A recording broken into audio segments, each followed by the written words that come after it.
கமுதியில் ஆதிவாராகி அம்மனுக்கு நவராத்திரி நிறைவை முன்னிட்டு அம்மனுக்கு சிறப்பு அபிஷேகம் மற்றும் தீபாராதனை நடைபெற்றது.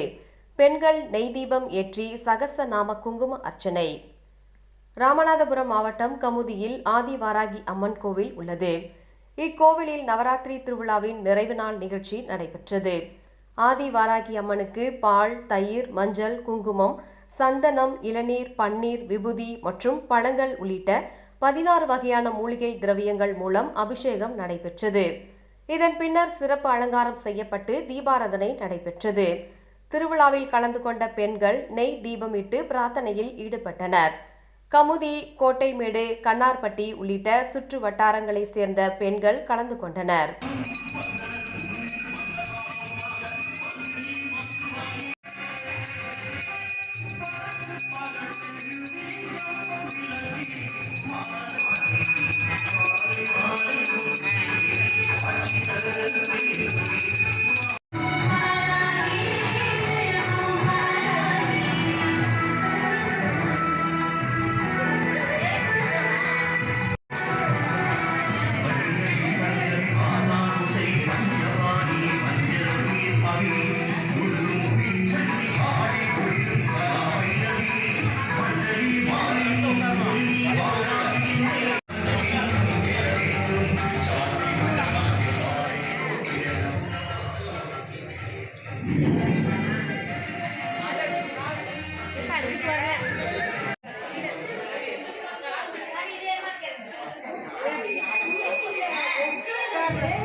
தட்டை வாங்கிடுறேன், தட்டை வாங்கிட்டு போறேன்.